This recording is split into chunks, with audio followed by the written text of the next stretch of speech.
वन्दितु सर्वसिद्धे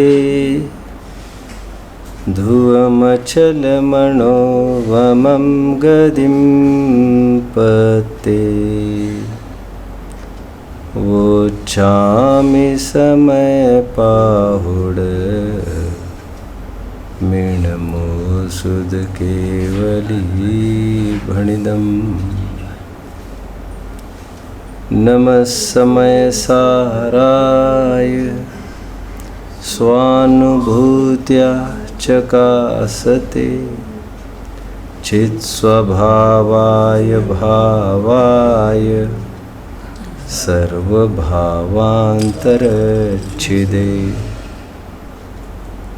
अनन्तधर्मणस्तत्त्वं पश्यन्ति प्रत्यगात्मनः अनेकान्तमयी मूर्तिर्नित्यमेव प्रकाशिताम्। कुछ भोले भाई, नादान भाई स्यादवाद के स्वरूप को नहीं समझते हैं। यदि हम संस्कृत हिंदी डिक्शनरी में भी टटोलने का प्रयास करें स्यादवाद शब्द का अर्थ मिलेगा आपको, उसका अर्थ शायदवाद, स्यादवाद नहीं मिलेगा। जैनियों के स्यादवाद को समझना एक बहुत बड़ी पात्रता मांगता है। शंकराचार्य आदि जिनको हजारों सैकड़ों ग्रंथों का भी अध्ययन था, वे भी इसका अर्थ नहीं समझ पाए। शायदवाद का अर्थ वे लोग ये कहते हैं कि जैनियों का जो कंसेप्ट है, कहना है, वो अनिश्चितता के स्तर पर है। कभी कुछ कहते हैं, कभी कुछ कहते हैं, कभी नित्य भी कहते, कभी अनित्य। अनिश्चितवाद उसी को वे शायदवाद कहते हैं। और जैन भाइयों का ये कहना है कि हम नित्य भी कहते हैं, अनित्य भी कहते हैं, मुंह में जो आए वो नहीं बोलते हैं। हम तो नित्य भी कहते हैं तो वो निश्चित दायरे में ही नित्य बोलते हैं। द्रव्यार्थिक नय से वस्तु नित्य ही है। द्रव्यार्थिक नय से कभी नित्य भी हो सकती है, कभी अनित्य भी हो सकती है, ऐसा नहीं। पर्यार्थिक नय से वस्तु अनित्य ही है, कभी नित्य भी हो सकते, अनित्य भी हो सकते, ऐसा नहीं। एक निश्चित बात है उसमें भी। आत्मा को भी 8 नयों से देखा जा सकता है। कल बहुत एक अच्छी बात आई थी अंत में, उसी बात को लेकर मैं बात को उठाता हूँ। वैसे जीव प्रमत्त अप्रमत्त नहीं होता, ना प्रमत्त होता ना अप्रमत्त होता है। इसके हेतु के 2 बोल हमने देखे थे। पहला बोल हमने ये देखा था अनादि निधन होने से, और दूसरा बोल ये देखा था शुभाशुभ भाव रूप नहीं परिणमता होने से, जिसमें कल एक उपासिका की एक बात आई थी कि क्षणिक होने से प्रमत्त अप्रमत्त नहीं है। तो मैंने ये कहा था, ऐसा कहने में जो हम शुद्ध भाव को इंक्लूड करना चाहते हैं आत्मा में, शुभाशुभ भाव के साथ वह भी एक्सक्लूड हो जाएगा, ऐसी कल बात आ रही थी। देखिए, अपेक्षाकृत कथन है। कभी कभी शुद्ध भाव को आत्मा में शामिल करके बात करते हैं, वहाँ पर शुद्ध भाव को प्रकट करने की अपेक्षा बात हुआ करती है। शुद्ध भाव मेरा है ये कहकर। और कभी शुद्ध भाव प्रकट करने के लिए ही, क्योंकि सभी अनुष्ठान, सभी प्रयोजन हमारे शुद्ध भाव प्रकट करने के लिए ही है। फिर कभी शुद्ध भाव को अपना कहकर प्रकट कराने का उपदेश दिया जाता है, और कभी मुझे इसकी आवश्यकता नहीं है ये कहकर भी शुद्ध भाव को ही प्रकट करने का प्रयास किया जाता है। I think you are getting. एक साधे सब सधे और सब साधे सब जाए। एक जड़ को सींचने से फल, पत्ते, शाखाएं अपने आप ही आ जाती है। ठीक उसी प्रकार एक त्रिकाली का आश्रय करने से शुद्ध पर्याय तो स्वयं में उत्पन्न हो जाती है, उसमें कोई भावना नहीं बहानी पड़ती। और जो शुद्ध भाव की भावना बहा रहा है, उसके लिए भी करना तो वही पड़ेगा। इसीलिए जो कल बात आ रही थी, हम इस प्रकरण में भी इस विवक्षा को देख सकते हैं। जैसे पहला बोल लिया अनादि निधन होने से, वहाँ पर जरूर ये अर्थ किया जा सकता है कि प्रमत्त नहीं अप्रमत्त नहीं मतलब शुभाशुभ तथा शुद्ध भाव रूप भी नहीं होता, वहाँ पर यह अर्थ करना संभव है, क्योंकि अनादि निधन तो वे बोल ही दे रहे हैं और शुद्ध भाव अनादि निधन नहीं हुआ करता। लेकिन जो दूसरा बोल कल हमने देखा था, शुभाशुभ रूप नहीं परिणमता इसलिए प्रमत्त अप्रमत्त नहीं है, वहाँ पर गुंजाइश नहीं है इसकी। वहाँ पर तो शुद्ध भाव का निराकरण नहीं किया गया है। शुद्ध भाव को भी भिन्न दिखाना है तो फिर अनादि निधन हेतु से बन सकती है वो बात। I think you are getting. इसमें और एक तीसरा बोल भी बन सकता है, स्पष्ट प्रकाश ज्योति रूप होने से, ये भी एक बोल बढ़ सकता है तीसरा, ये हेतु। प्रमत्त अप्रमत्त क्यों नहीं होता? क्योंकि यह स्पष्ट प्रकाश ज्योति है और जो प्रमत्त अप्रमत्त भाव है वो ज्योति स्वरूप नहीं है। आई मीन टू से शुभाशुभ भाव है अथवा शुद्ध भाव भी होंगे, वे स्वपर प्रकाशी नहीं है। स्वपर प्रकाशी तो केवल जीव का अपना स्थायी भाव है, इसलिए प्रकाश के रूप में जीव का स्थायी भाव ही लिया जा सकेगा पहले दो बोल में अभी। और कल का जो दूसरा था और अभी जो तीसरा बोल बना है शुभाशुभ भाव रूप नहीं परिणमता, उसमें तो शुद्ध भाव को इंक्लूड हाँ उसमें तो शुद्ध भाव इंक्लूड होगा, एक्सक्लूड नहीं हो सकेगा। ये कल की बात हुई। आज 3 शब्दों पर विचार करते हैं। 3 शब्द की टीका 1 लाइन की है। इसके लिए खरे खरे 1-2 घंटा मांगता है ये समझने के लिए। इवन देन समय सापेक्ष हम समझते हैं। एक बार पुनः गाथा का पाठ करते हैं। न विहोदिय पमत्तो न पमत्तो जान गो दुजो भावो एवं भणन्ति शुद्धम नादो जो सो दुसो चेव। ऊपर की लाइन का अर्थ हम देख चुके। न विहोदी अपमत्तो न पमत्तो जानोगो दुजो भावो। आज देखना है एवं भणन्ति शुद्धम का अर्थ देखना है। देखिए कैसे शब्द का प्रयोग किया है। आचार्य देव कहते हैं कि उसे शुद्ध कहते हैं, ऐसा बोलना चाहिए। वह वस्तु, वह आत्मा जो प्रमत्त अप्रमत्त रूप नहीं होता, वह शुद्ध होता है, ऐसा कहते ना। लेकिन वह शब्द का प्रयोग न करके तम भणन्ति शुद्धम ऐसा नहीं कहा उन्होंने।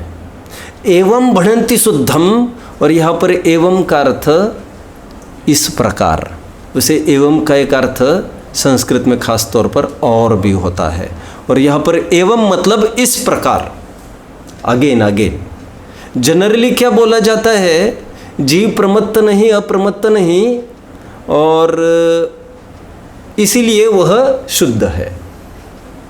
यहाँ पर क्या कह रहे हैं, एवं भणन्ति शुद्धम, इस प्रकार वह शुद्ध है। अभी इस प्रकार वह शुद्ध है कहने का क्या तात्पर्य? टीकाकार उसको खोल रहे हैं। इस प्रकार वह शुद्ध है। टीकाकार क्या कह रहे देखिए। टीकाकार ये कह रहे हैं इस प्रकार यह शब्द बहुत दमदार है, एवं भणन्ति शुद्धम। इस प्रकार शुद्ध है मतलब किस प्रकार शुद्ध है? मतलब कह रहे हैं मात्र शुद्ध होने से काम नहीं होता, उसका रियलाइजेशन, उसका एक्सेप्टेंस। वैसे शुद्ध से विचार करें तो सभी जीव शुद्ध है, लेकिन शुद्ध होने मात्र से काम नहीं होता।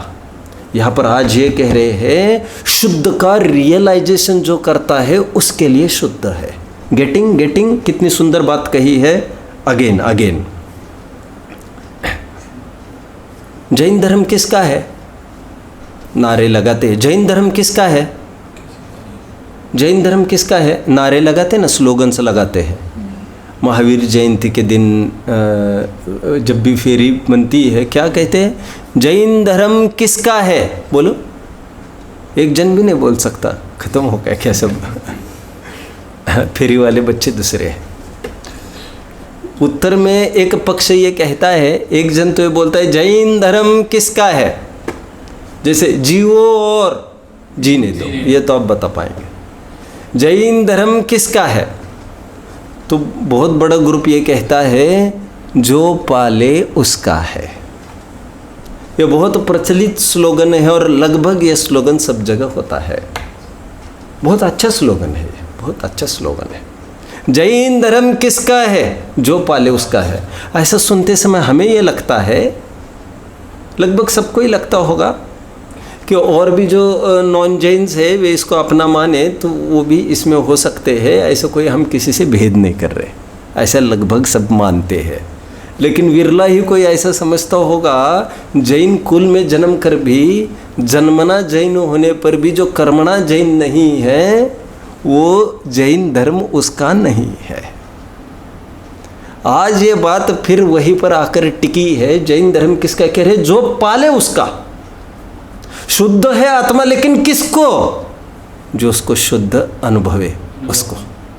शुद्ध बाद बाकी शुद्ध होने से तो निगोदी का भी शुद्ध ही है स्वभाव से, लेकिन उसको फल की प्राप्ति थोड़ी होगी।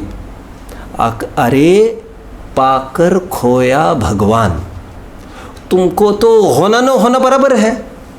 दर्जी को हीरा मिलो, दर्जी को हीरा मिला और क्या नाम दे दिया उसने? हीरे का सुई पौना नाम दिया। सुई पौना। बहुत गरीब था बेचारा दर्जी और आजीविका जैसे तैसे करता था, सबके पेट नहीं भर पाता था। आधा आधा पेट खा लेते थे, सभी जिंदा थे, मर नहीं रहे थे बस। और एक दिन की बात है, उसको जंगल में जाते जाते थोड़ी लकड़ी भी तोड़ लाता था, आते जाते उसको एक हीरा मिला। उसने उस हीरे को उठाया, उसने खेलते खेलते आ गए, वो खेलते खेलते जैसे आ गए, पटक दिया उसने कोने में। अलमारी वलमारी क्या जानता है वो, तो पटक दिया जब, और जब अंधेरा हो गया तो उसने देखा सब जगह अंधेरा है, लेकिन ये चकचकायमान है, उजाला दे रही है। तो बहुत खुश हो गया, बहुत खुश हो गया। पत्नी को ये बोला, कैसा उजाला दे रहे देखिए। बोले आज तक डे टाइम में ही मैं काम कर पाता था, 10 कपड़े सिल पाता था दिन में। अभी मैं और दाव लगे, 1-1.5 कपड़ा और हो सकता है, 1 कपड़ा मेरा और निकल जाएगा अभी रात में। फिर वो सुई पौना लेकर, हीरा लेकर रोजाना 1 कपड़ा और सिलने लग गया। मतलब 10 रुपए की आमदनी थी, वो 11 रुपए के आकर टिक गई। परिश्रम तो उसको वैसे ही करना पड़ा। अब उसके पास वो हीरा है, उसने उसका नाम ही रख दिया। हीरा नहीं समझता था वो ये कहता था वो सुई पौना लाना जरा, सुई पौना नाम। और जब कोई नया आदमी आया जो इससे परिचित हो और उसको इसकी महिमा आई और उसने लाखों में जब मांगा तब इसने होश संभाले। अरे हजारों में तो पूरा अपनी सामग्री है, ये लाखों में कैसे मांग रहा है? ये कोई अद्भुत चीज़ होना चाहिए। वस्तु होने से काम नहीं होता। क्या गजब की बात डालिए, एवं बनंती शुद्धम कहकर, शुद्ध है लेकिन किसके लिए? रियलाइजेशन होना चाहिए। तुम्हारे में, हमारे में, सब में भगवान है, हमारे में, तुम में क्या? हम सब भगवान होने पर भी उसका प्रयोग सुई पौना नहीं सही, विषय सेवना के रूप में तो हम सब ले ही रहे हैं। कितना अच्छा लिखा कार्तिकेय अनुप्रेक्षा की 300 नंबर की गाथा हो गई, वहाँ पर ये लिखा है, जिस प्रकार कोई कल्प वृक्ष का प्रयोग ठंड के दिनों में रोज क्या कहते हैं उसको, वो लकड़ी वकड़ी जलाने के लिए थोड़ा सा पानी गर्म करता था एक आदमी। कल्प वृक्ष का प्रयोग कोई लकड़ी को जलाने के लिए करे, चिंतामणि रत्न का प्रयोग कोई कौवे को भगाने के लिए करे। ऐसे ऐसे शब्द का प्रयोग किया। अमृत का प्रयोग कोई हाथ पैर धोने के लिए करे, ठीक उसी प्रकार मानव पर्याय का प्रयोग कोई विषय सेवन के लिए करे, तो वो सब निस्सार है। बहुत सुंदर बात आई है। शुद्ध है लेकिन किसको? जिसने ऐसा अनुभवा उसको। एक प्रसिद्ध घटना आप जानते होंगे, एक पक्षी किसी ने मारा, प्रसिद्ध है ये। जब मारा तो एक महापुरुष ने उसको उठा लिया। तो जो हंटर था, बहेलिया था, वो आया दौड़ता दौड़ता, मेरा पक्षी। पक्षी किसका? बोलिए, डिसीजन क्या आया? डिसीजन क्या है? जल्दी बोलिए, कुछ बोलिए। ये किसका है? पक्षी। कह रहे हैं यदि ये मरता तो तुम्हारा होता, मैं बचाना चाहता हूँ, ये बच गया है, ये मेरा है। जो बचाए उसका। जैन धर्म किसका? जो बचाए उसका। समय सार किसका? ये देवशास्त्र गुरु किसके? ये जैन कौन, जिसको उसका महिमा महत्व आए, उसकी ये बात है। कहने मात्र से काम नहीं होता। इसका आचार्य देव ने भाप ली थी इस बात को कि ऐसा तो नहीं ये मात्र शुद्ध शुद्ध कहता रहेगा, अनुभव से काम होता है, अनुभव से। तो इसलिए यहाँ पर एवं ये शब्द मतलब इस प्रकार इसे शुद्ध कहते, इस प्रकार मतलब वो प्रोसेस से निकलने पर उसको शुद्धता की प्राप्ति होती है। और बहुत सुंदर शब्द का प्रयोग किया अमृतचंद्र स्वामी ने इसके लिए। पर द्रव्यों से भिन्न उपासित होता हुआ शुद्ध है। यह आत्मा शुद्ध है कह रहे। कैसे शुद्ध है? एवं का अर्थ क्या खोल रही है? उपासित होता हुआ, उपासित होता हुआ। उपासित होता हुआ मतलब उपासना में आता हुआ, उपासा हुआ।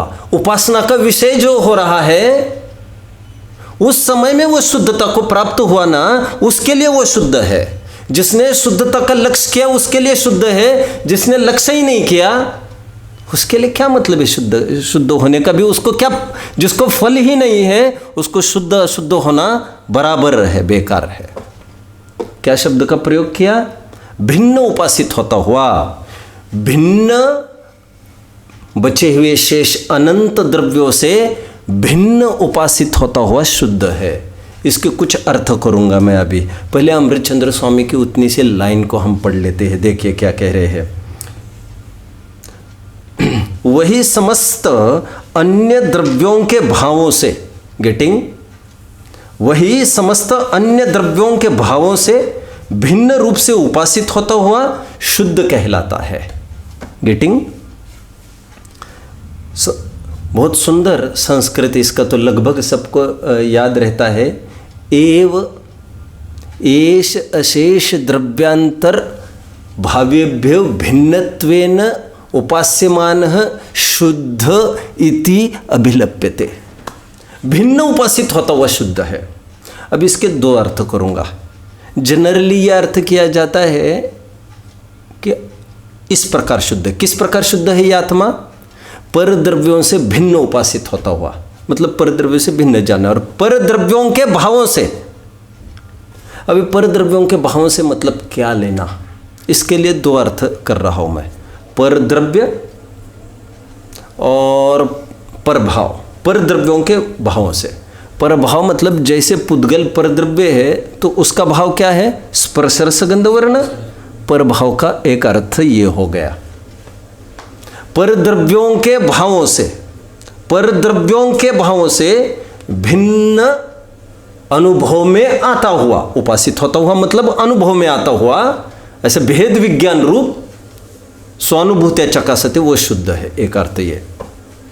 अभी पर द्रव्यों का भाव से भिन्न उपासित होता हुआ, इसका दूसरा अर्थ करता हूं।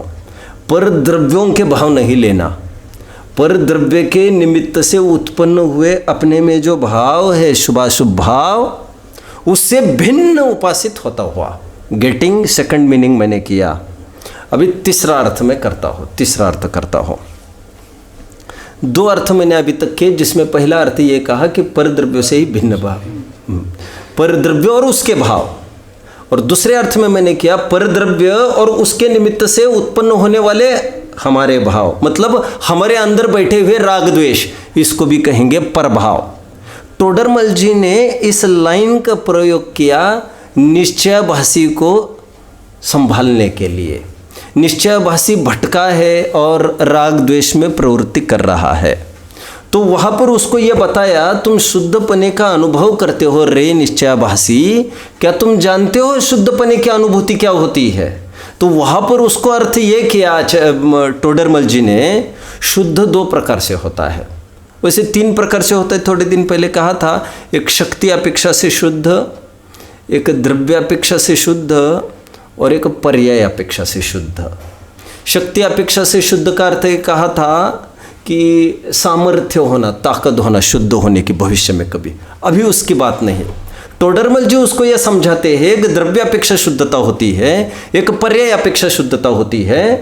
कह रहे पर्याय अपेक्षा से शुद्ध तो तुम्हें अनुभवना नहीं चाहिए, क्योंकि पर्याय में तो वैसी अशुद्धता है अभी। एक। अभी द्रव्यापेक्षा यदि तुम विचारते हो कह रहे हैं, तो द्रव्यापेक्षा से भी विचार तुम्हारा ठीक नहीं है। मोक्ष मार्ग प्रकाशक होना तो लेना एक, मैं उसको पढ़ के दिखाऊंगा आपके सामने। हाँ लेना भैया इसको। द्रव्यापेक्षा से तुम विचारते हो, हाँ ओके, द्रव्यापेक्षा से तुम विचारते हो तो ये भी तुम्हारा थिंकिंग ठीक इसलिए नहीं है। निश्चयभाषी को क्या समझा रहे हैं? निश्चयभाषी का क्या डिफेक्ट है मूल में आप ये समझिए, वो जो उत्पन्न होने वाले राग द्वेष है स्वयं ही अपराधी बनकर राग द्वेष रूप परिणाम करता है और माथे दूसरों के मरता है, अथवा ये कहता है कि राग द्वेष मेरे है ही नहीं। वहाँ पर टोडरमल जी उसको ये कह रहे हैं कि ऐसा नहीं, निश्चयभाषी को समझाते समय ये राग द्वेष तेरे ही है, और शुद्धपने की अनुभूति मतलब, सुनना अर्थ, शुद्धपने की अनुभूति मतलब ये राग द्वेष तेरे है ऐसा तुम मान। कितना अटपटा लग रहा है हमको, लेकिन अटपटा क्यों नहीं है वो मैं अभी बताता हूँ, पहले इनको पढ़ के दिखाता हूँ। देखो यह कोई कहे 199 पेज है मोक्ष मार्ग प्रकाशक, शास्त्र में शुद्ध चिंतन करने का उपदेश कैसे दिया है। वो शुद्ध चिंतन कर रहा है ना, और टोडरमल जी उसको कह रहे हैं तुम शुद्ध कैसे चिंतन कर रहे हो, तो कह रहे वो तो शास्त्रों में कहा है। उसका उत्तर, एक तो द्रव्यापेक्षा शुद्धपना है, एक पर्याय अपेक्षा शुद्धपना है। वह द्रव्यापेक्षा तो पर द्रव्य से भिन्नपना और अपने भाव से अभिन्नपना। व्हाट इज अपने भाव से अभिन्नपना? यहाँ पर नाना, यहाँ पर अपने अनंत गुण नहीं लेना है, ना ही असंख्यात प्रदेश भी लेना है, क्योंकि वो तो है ही, शामिल ही है वो तो। लेकिन अभिन्नपने में खास तौर पर अभी जिससे वो गुजर रहा है और राग द्वेष को दूसरों के माथे मढ़कर शांत हो गए हैं पर द्रव्य मानकर अथवा कर्मकृत है मानकर, जो इजी एक्सपीरियंस कर रहा है, अथवा कहना चाहिए गैर जिम्मेदार हो गया है। गैर जिम्मेदार उसकी जिम्मेदारी थी वो हटाने की, लेकिन वो ये समझता है ये प्रकृति प्रदत्त है, हटाएगी प्रकृति ही, मेरा नहीं है। तो टोडरमल जो उसको कहना चाहते हैं कान पकड़कर कि ये राग द्वेष तुम्हारा ही है, क्योंकि शुद्ध, यही शुद्धपने की अनुभूति है। क्योंकि शुद्ध का अर्थ पर से भिन्न और अपने में जो जो भी होता है उससे अभिन्न, और राग द्वेष तुम्हारे अपने प्रदेश में होते हैं। गजब करते हो तुम, उसने तुम्हारे घर में घुस कर किया ऐसे तुम कहते हो। ऐसा कोई भी केस चल सकता है क्या, कोर्ट केस? देखो मैं हमेशा एक उदाहरण देता हूँ इसके लिए। हम जहाँ पर रहते हैं वो स्थान अकलूज का स्थान सोलापुर और पूना डिस्ट्रिक्ट का बॉर्डर है। सोलापुर का एक अंतिम पार्ट है वो, और फिर तुरंत 2-3 किलोमीटर से ही पूना का बॉर्डर चालू होता है। एक बार उस पर कोई मर्डर हो गया बॉर्डर पर, ठीक बॉर्डर पर, आधा बॉडी इस तरफ आधी बॉडी इस तरफ। 3 दिन हो गए उस बॉडी को उठाया नहीं गया, और योग से वो डेड बॉडी भी एक गैंगस्टर की थी। फिर उसमें कौन हाथ डाले, बड़े बड़े नेताओं के हाथ उसमें, तो वैसे ही नहीं उठ पाई वो। अभी वो डेड बॉडी न उठने का क्या कारण है, कोई बताएगा? डेड बॉडी न उठने का क्या कारण है? कोई उतना ही कारण नहीं है कि वो बड़े झमेले की बात है, बोलो। क्योंकि डिस्प्यूट में हो सकती है वो, कोई हमारा सीधा गला नहीं पकड़ सकता। लेकिन मान के चलिए अभी ऊपर से इतना ही फोन आ जाए, नोटिस आ जाए कि क्या बात है, आपके बॉर्डर में जो डेड बॉडी है वो अभी तक क्यों नहीं उठाई गई। इतने में ही वो उसको फील करेगा यदि मैं ये नहीं करूँगा तो मुझे सस्पेंड भी किया जा सकता है। अभी कितनी देर में उठेगी वो, अभी कितनी देर में उठेगी? बस अभी गाड़ी चालू हो गई है, बस जाके बैठना है, बात करते करते बैठ रहा है। इसका मतलब ये हुआ जब तक हम फील नहीं करते कि रिस्पॉन्सिबिलिटी मेरी है ये करने की, तब तक वो नहीं करेगा। और रिस्पॉन्सिबिलिटी तब फील करता है करने की जब उसको ख्याल में आए ये मेरे दायरे की बात है। राग द्वेष जो अपने पर्याय में हो रहे हैं उसको सर्वथा परकृत मानता है वो। देखो ना, इन्होंने गाली दी इसलिए गुस्सा आया।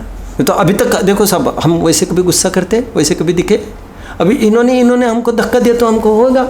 मतलब जब भी कषाय होती है इसका ध्यान बाहर की तरफ जाता है। इसलिए यहाँ पर यह कहा जा रहा है तू शुद्ध है ऐसा जो ध्यान करता है ना रोज, वो शुद्ध का अर्थ पर से भिन्न और अपने से अभिन्न। तो अपने से अभिन्न मतलब उस जो राग द्वेष तुम्हारे अंदर हो रहे हैं वो तुम्हारे अपने हैं। यह शुद्धपने की अनुभूति है, राग द्वेष से रहित ऐसे आत्मा की अनुभूति, वो शुद्ध आत्मा की अनुभूति। ऐसी शिक्षा निश्चयाभासी को नहीं दी। टोडरमल जी ने इसी लाइन को निश्चयाभासी को समझाते समय उन्होंने राग द्वेष से युक्त आत्मा को शुद्धात्मा की अनुभूति ऐसा बोला। आप समझ रहे इसका रहस्य समझे, क्योंकि जब तक अपना राग द्वेष है ऐसा समझ में नहीं आएगा तब तक वो उसको छोड़ने वाला नहीं है। और दूसरा अपने घर में घुसकर करे और हमारा उसमें अकर्तृत्व हो, ये जैन दर्शन तो इसको नहीं मानता, क्योंकि जैन दर्शन तो वस्तु स्वातंत्र्य वाला दर्शन है। मतलब वो तुम्हारे में आकर कर सकता है और तुमने नहीं किया बोल रहे हो, ये तो कोई भी स्वीकार नहीं करेगा। ये शुद्ध का ये अर्थ, महत्वपूर्ण अर्थ। दो बातें हुई इसमें, कौन कौन सी? देखो इसको पूरा पढ़ लिया था कि मैंने। परद्रव्य से भिन्नपना और अपने भाव से अभिन्नपना, उसका नाम शुद्धपना। और पर्यापेक्षा औपाधिक भावों का अभाव होने का नाम शुद्धपना। वह शुद्ध चिंतन में द्रव्यापेक्षा शुद्धपना ग्रहण किया है। वही समयसार व्याख्या में कहा है। देखो टोडरमल जी ने हूबहू जो लाइन कोट की है ना, वो हूबहू लाइन अभी हमारी करंट में हम टीका में देख रहे हैं। उसका अर्थ टोडरमल जी निश्चयाभासी को समझाने के लिए कर रहे हैं। और जनरली ऐसा नहीं होता। जनरली शुद्धात्मा मतलब राग द्वेष से रहित मानते हैं लोग। लेकिन आपको ये समझना चाहिए प्रयोजन राग द्वेष के निवारण का होना चाहिए। राग द्वेष को कभी अपना कहा जाएगा, राग द्वेष को कभी पराया कहा जाएगा। लेकिन कहा पराया जाए कहा अपना जाए, प्रयोजन नहीं बदलता। प्रयोजन पराया भी कहा तो उसको गले मत लगाओ, और अपना भी कहा इसलिए कहा क्योंकि तुम ही उसको उखाड़ सकते हो। पराया कहकर फिर वो परकृत हो जाता, पर ही आएगा फिर उसको उखाड़ेगा। We are not responsible. तो ऐसी लापरवाही का काम नहीं। टोडरमल जी की भाषा में दोष तो आप करें और कर्मों के माथे मड़े, ये अनीति तो संभवती नहीं है, ये तो महाअनीति है। देखिए फिर से बहुत जबरदस्त शब्द है, एवं भणन्ति शुद्धम, इस प्रकार शुद्ध कहा गया है। इसके सबसे पहले तो इस प्रकार का अर्थ किया अपन ने। इस प्रकार में ये कहा है अमृतचंद्र स्वामी ने, भिन्न उपासित होता हुआ, वर्ड है उपासित होता हुआ, उपासना में आता हुआ शुद्ध है कहने मात्र से काम नहीं होता। और दूसरा अर्थ शुद्ध का भी किया हमने कि राग द्वेष से युक्त आत्मा, उसको निश्चयाभासी में शुद्ध आत्मा की अनुभूति ऐसा बोल दिया, क्योंकि उसका डिफेक्ट है, वो राग द्वेष को अपना नहीं मानता। जनरली इसके कई अर्थ लिए जा सकते हैं।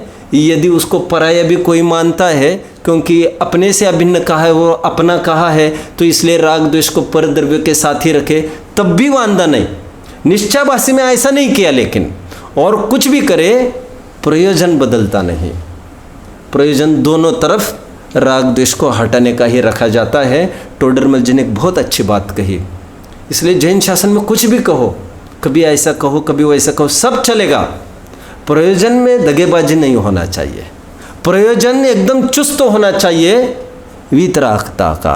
यदि राग द्वेष रूप पोषण निकलता हो तो राग द्वेष मेरा नहीं कहना भी अपराध है। Again should I repeat. देखो कहना मात्र नए नहीं होता। जैसे मैंने कहा राग द्वेष मेरे नहीं, तो यह नया भास भी हो सकता है।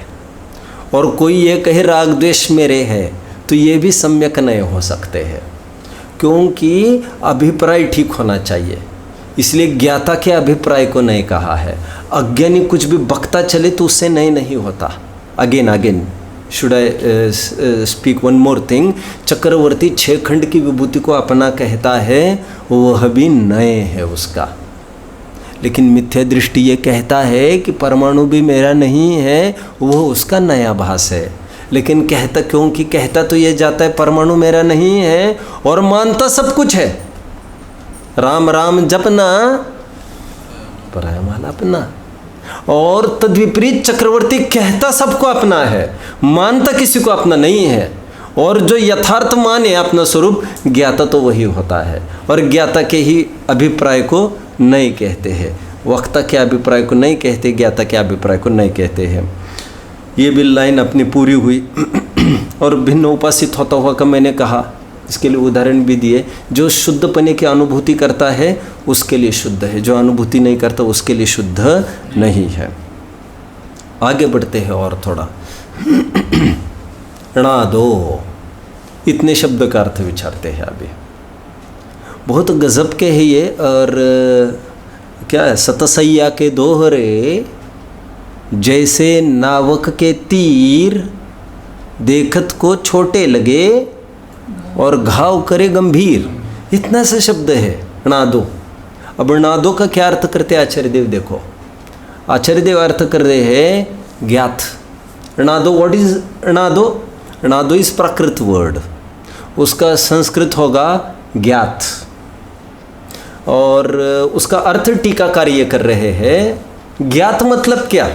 वह आत्मा, आत्मा के फीचर्स है, प्रमत्त नहीं होता, अप्रमत्त नहीं होता, इस प्रकार शुद्ध है। और ज्ञात है मतलब वह अनुभूति के काल में, अमृतचंद्र स्वामी ने क्या बोला, ज्ञात होता है ऐसा नहीं बोला, ज्ञायक रूप से ज्ञात होता है। अगेन अगेन अगेन, सुनिए सुनिए।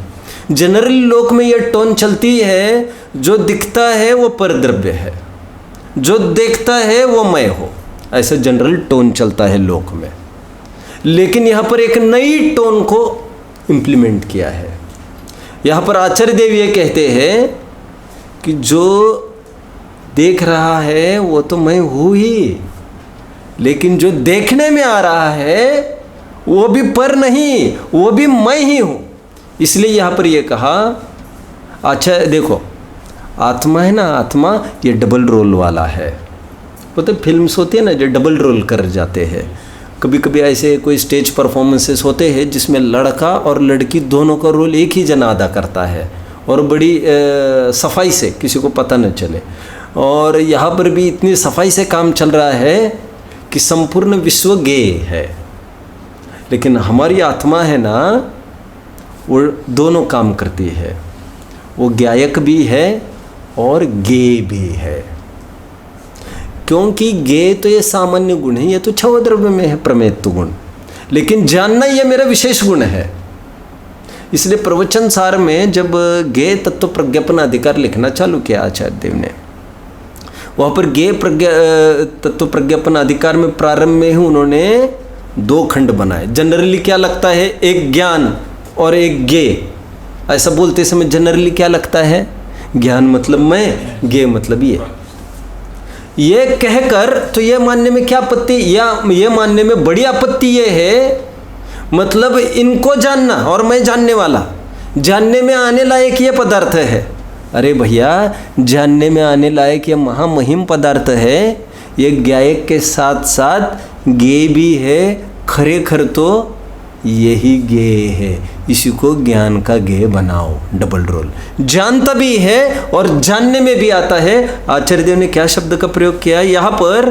ऊपर तो ज्ञायक बोला ही था, यहाँ पर भी चाहो तो वो फिर से ज्ञायक बोलते, लेकिन क्या बोल रही है? ज्ञात। ज्ञात हुआ मतलब गेय हुआ, लेकिन टीकाकार फिर कर रहे अर्थ, ज्ञायक रूप से ज्ञात हुआ। आत्मा अनुभूति के काल में जानने में आता है और गेय रूप से जानने में आता है, ऐसा भी नहीं बोल रहे। ऐसा क्यों नहीं बोल रहे? क्योंकि गेय रूप से तो संपूर्ण विश्व जानने में आता है, और आत्मा गेय रूप से तो जानने में आ ही रहा है, लेकिन उसके एक स्पेसिफिकेशन दिया जा रहा है। ज्ञायक रूप से ज्ञात हुआ कहने में एक सबसे विलक्षण मैं, ऐसा पकड़ में आती है वो बात। डबल रोल होता है। इसलिए भी मैं कहता हूँ, जैसे फॉर एग्जाम्पल जैसे हम ये पूछे, डिफाइन करें नाई किसे कहते हैं, क्या करेंगे डिफाइन नाई का? डेफिनेशन क्या करेंगे नाई का? बोलिए कोई, जो वन हु ड्रीम्स हेयर, हम तो ऐसा ही करेंगे। और फिर और अच्छा, जो दूसरों के बाल बनाता है वो नाई है, जो बाल बनाता है वो नाई है। ऐसी पहली परिभाषा की मैंने। क्या नाई किसे कहते हैं? जो बाल बनाता है। हम कहे दर्जी कौन है? जो कपड़े सिलता है। अब मेरा ये कहना है कि जैसे शेव तो हम भी कर लेते हैं, तो हम नाई हो गए क्या? आप समझ रहे हैं बात को? ऐसे तो सब फीचर्स अपने अपने में लग जाएंगे। हम कुछ सिल लिए तो हम दर्जी हो गए क्या? तो नाई की डेफिनेशन क्या रियली? नाई की डेफिनेशन लोक में खरेखर हमको ये कहना है कि जो दूसरों के बाल बनाता है, लेकिन दूसरों के बनाने के साथ साथ स्वयं के बनाने की क्या मनाही थोड़ी है। तो दूसरों की तरफ से परिचय कराना एक लोक में प्रचलन है, लेकिन स्वयं का निराकरण नहीं होता। ठीक उसी प्रकार गेयों को जानता है, गायक नाम ही उसे गेयों की तरफ से मिला है। मामा कहा तो भांजे की सापेक्षी मिला है, गायक कहते आत्मा को तो गे सापेक्षी है, लेकिन वह जानने में गे भी आता है, लेकिन आत्मा भी आता है। वो पर को भी जानता है और स्वयं को भी जानता है। जनरली गायक कहकर क्या समझ में आता है? वो पर को जानता है, लेकिन कहते हैं क्या नाई स्वयं के नहीं बनाता? तो कहते क्या गायक स्वयं को नहीं जानता? तो यह स्वपर प्रकाशीपना सिद्ध किया है और नादो कहकर गायक रूप से ज्ञात हुआ। देखिए इसकी टीका में अमृतचंद्र स्वामी क्या अर्थ कर रहे हैं, हम देखते हैं इसका। पढ़ते हैं। और जैसे गेटिंग टीका rest half part of the टीका, आदि टीका देखते हैं। और जैसे दाह्य जलने योग्य पदार्थ के आकार होने से अग्नि को दहन कहते हैं, तथापि इसका अर्थ मैं करता हूँ, तथापि उसके दाह्यकृत अशुद्धता नहीं होती। उसी प्रकार गेयाकार होने से उस भाव के साथ ज्ञायकता प्रसिद्ध है, तथापि उसके गेयकृत अशुद्धता नहीं होती। वॉच हियर नाउ, यहाँ पर ध्यान दीजिए अभी सभी। देखिए उदाहरण पहले सिंपल दे तो फिर आचार्यों का भी उदाहरण दे ही दूंगा। दर्पण है, दर्पण बाह्य विश्व को झलकाता है। बाह्य विश्व को झलकाते समय जैसे मान के चलिए हमने कहा कि मैं कीचड़ ही कहता हूँ, छोड़िए ना इस बात को, मैंने एकदम डिसेंट शब्द का प्रयोग किया, कीचड़ ही बोल दिया मैंने। वैसे आपने अनुमान लगाया होगा मुझे क्या कहना है, अपने अनुमान लगाया होगा, लेकिन अनुमान में भी ऐसा लगता है कितना गंदा शब्द आ गया। और उदाहरण में यही तो कहना चाहते हैं वे, कह रहे दर्पण में कोई भी चीज़ झलकते समय वो दर्पण गंदा नहीं होता, गेयकृत अशुद्धता घुसती नहीं उसमें। गेय को झलकाते समय गेयकृत अशुद्धता उसमें घुसती नहीं है। दोनों ऑब्जेक्ट्स रिटेन देयर आइडेंटिटी, दोनों वस्तुएं अपनी अपनी सत्ता पर तटस्थ बने रहते हैं। जानता हुआ दर्पण ही रहता है, जानने में आता हुआ सामने वाले वस्तु मोर ही रहता है। ना मोर दर्पण में घुसता है, ना दर्पण मोर में घुसता है। एक जानता है, एक जानने में आता है, इसलिए कोई एक दूसरे में घुसने का सवाल नहीं होता। उदाहरण अभी आचार्य क्या उदाहरण दे रहे हैं, देखिए मेरा उदाहरण तो सरल था थोड़ा। आचार्य देव ये कहते हैं, अभी एक कोयला सामने ले लो दिमाग में, कोयला इज दाह्य। व्हाट इज कोयला? दाह्य मीन्स जलने योग्य कोई पदार्थ, दाह्य। अब उस कोयले को जलाया गया, वैसे वो कोयला अभी अग्नि दाह्य के आकार है, थोड़ा कॉम्प्लिकेटेड है। अभी आपको ऐसा कोयला विचार करना है जो ना बोरे का हो और जो ना पूरा राख हुआ हो, और ऐसा जल रहा हो जिसमें कभी कभी आपने नोट किया होगा जो अभी जलाया नहीं हो, जलाकर टाइम भी हो गया है उसको, क्योंकि अभी जलाओ तो कोयला इतना रहता है और आग इतनी रहती है, और थोड़ी टाइम बाद उसको देखो 15-20-25 मिनट बाद उसको आप देख लीजिए, बराबर वो अग्नि कोयले का आकार धारण कर देती है। राइट, ना कम ना ज़्यादा। आचार्य ने वो उदाहरण उठाया। आचार्य देव कहते हैं वो जो अग्नि है ना, अग्नि वो दाह्य का आकार रूप हो जाती है, इसलिए उसे दहन कहते हैं। लेकिन ऐसा होने में भी वो अग्नि में दाह्यकृत अशुद्धता नहीं घुसती। अगेन वो कोयले की गंदगी नहीं, मतलब अशुद्धता नहीं घुसती। अशुद्धता का अर्थ खरेखर गंदगी भी नहीं है यहाँ पर, मतलब उसका कोई कंटेंट घुसता नहीं है अग्नि में। गेटिंग? क्योंकि अग्नि तो अग्नि है, वो उसका काम गर्मी देना है। पेट्रोल की अग्नि हो, डीजल की अग्नि हो, किसी भी ईंधन की अग्नि हो, अग्नि तो अग्नि है, उसमें कोई ना पेट्रोल घुसता है, न डीजल घुसता है, न कोयला घुसता है, उसमें दाह्य घुसता नहीं है। आप समझ रहे हैं? यहाँ पर यह कहना चाहते दाह्यकृत अशुद्धता उस अग्नि में नहीं आती, अग्नि मात्र जलाता है। ठीक उसी प्रकार आत्मा मात्र जानता है ज्ञेय को मात्र जानने से ज्ञेयकृत अशुद्धता ज्ञान में घुसती नहीं है। मतलब फिर से इस बात की पुष्टि की जा रही है कि आत्मा का जानना यह आत्मा का धर्म है, परम धर्म है। अहिंसा परमो धर्म हम कहते हैं, खरेखर क्या कहना चाहिए? अरे जानना ऐसे नेचर का वेदन करना ही सचमुच अहिंसा है, क्योंकि ऐसा करने से राग द्वेष उत्पन्न नहीं होते हैं।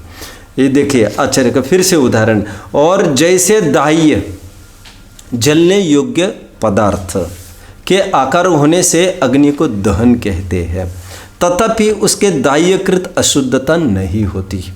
उसी प्रकार ज्ञेयाकार होने से मतलब वो ज्ञान भी ज्ञेयाकार हो जाता है। Getting again. देखिए अभी दर्पण का उदाहरण हटाना पड़ेगा। क्यों हटाना पड़ेगा?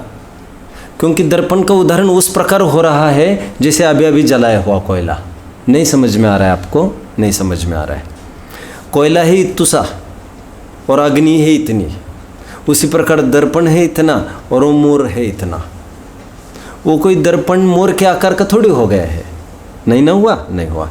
इसलिए तो अलग अलग पहचान सकते हैं अपन, ये दर्पण ही मोर है ना। ऐसा कुछ इमेजिन करिए आप जिसमें जो ऑब्जेक्ट आ रहा है बिल्कुल वो सामने जिसमें झलक रहा है बिल्कुल उस आकार का हो रहा है। ऐसा कोई उदाहरण आ रहा है आपके दिमाग में?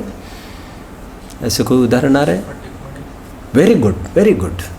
क्योंकि दर्पण का उदाहरण आत्मा में लगाना एक देश उदाहरण है, क्योंकि दर्पण बड़ा और जितनी वस्तु उतना ही झलकता है। लेकिन स्फटिक मणि में आप इतना बड़ा स्फटिक मणि है और इतना से भी लाल डाक यहाँ पर लगाओगे तो ऐसे थोड़ी इतना ही झलकेगा, पूरा स्फटिक मणि लाल दिखेगा।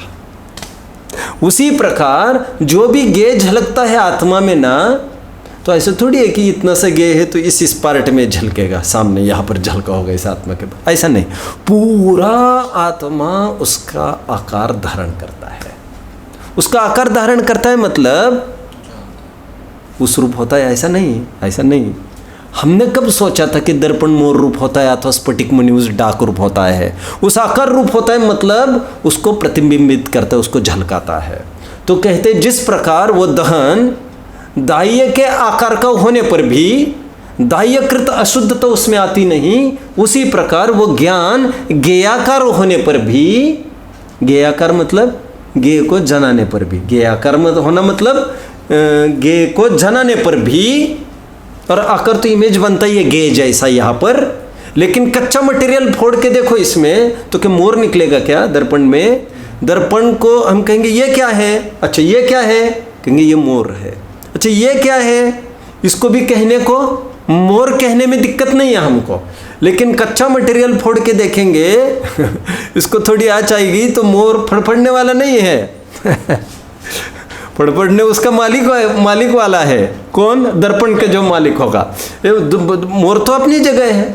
तो ठीक उसी प्रकार कह रहे हैं वो ज्ञान ज्ञेय को झलकाने पर भी, ज्ञेयाकार होने पर भी ज्ञेयकृत अशुद्धता उसमें नहीं आती। ज्ञेयकृत अशुद्धता नहीं आती मतलब ज्ञेय घुसता नहीं, क्योंकि ज्ञेयकृत अशुद्धता मतलब अभी कीचड़ का उदाहरण दिया था मैंने, तो लोग तो उसको अशुद्धता मान सकते हैं। लेकिन मैं हीरे का उदाहरण दूँ तो उसमें ऐसा कहना पड़ेगा हीरे को झलकाते हुए भी हीरे की अशुद्धता प्रवेश नहीं करते। कह रहे इसमें अशुद्धता कैसे बोल रहे आप? हाँ, क्योंकि मिलना ही अशुद्धता है। अपन दाग किसको कहते? कौन से रंग का हो तो दाग कहते हैं? कौन सा रंग गिर जाए तो दाग कहते हैं हम उसको? जनरली काला कुछ गिर जाए ऐसा।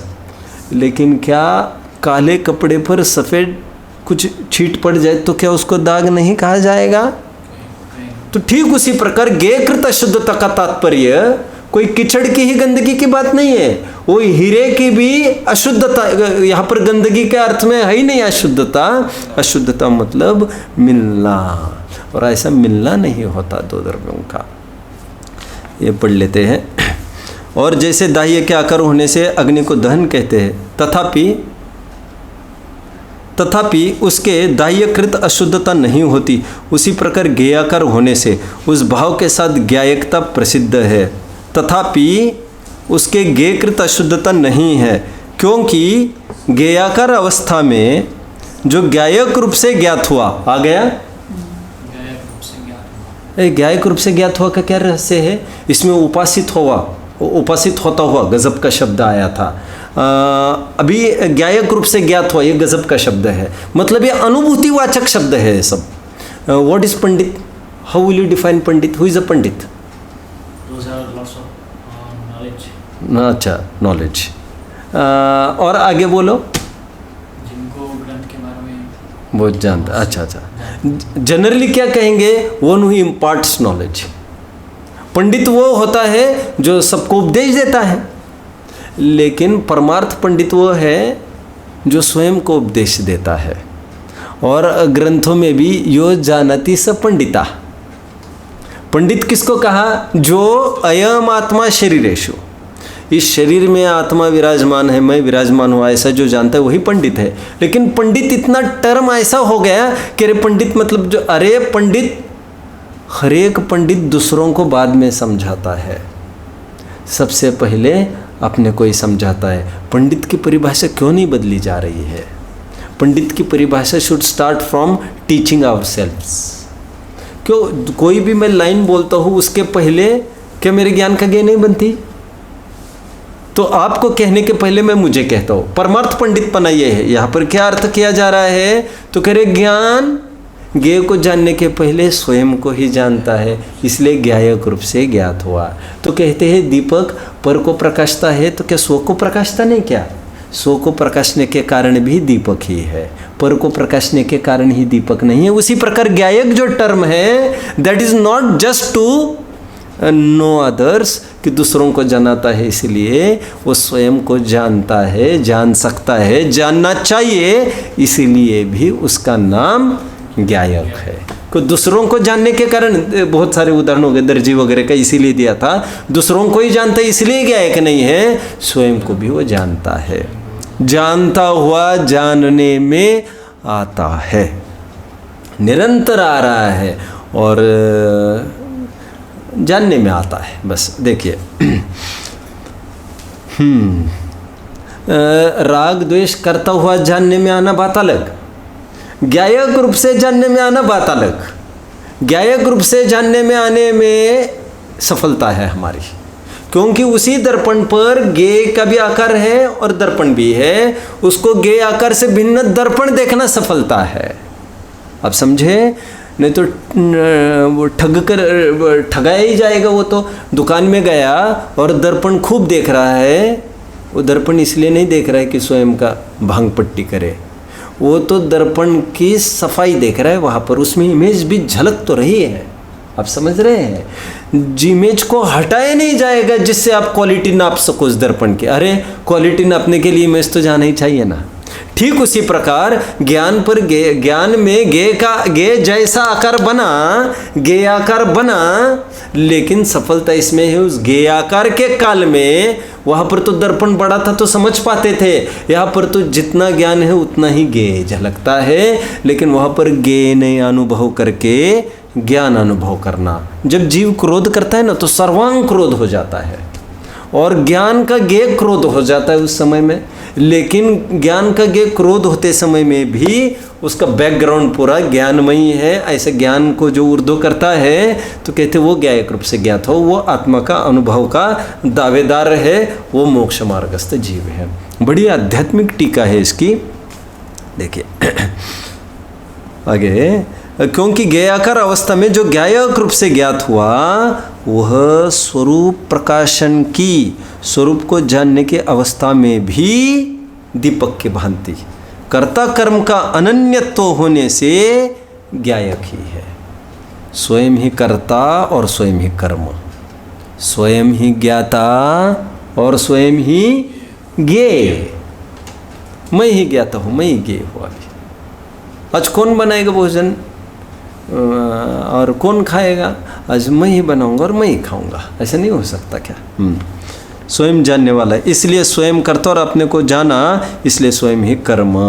जैसे दीपक घटपट आदि को प्रकाशित करने की अवस्था में भी दीपक है और अपने को अपनी ज्योति रूप शिखा को प्रकाशित करने की अवस्था में भी दीपक ही है, अन्य कुछ नहीं। उसी प्रकार ज्ञायक का समझना चाहिए। शानदार तो इसकी सचमुच वचनिका है, कुछ बहुत ही गजब स्लोगन से इसके बोल है। इसके इस टीका को भी, वचनिका को भी आद्योपांत पढ़ा जाना चाहिए। ओम नमः।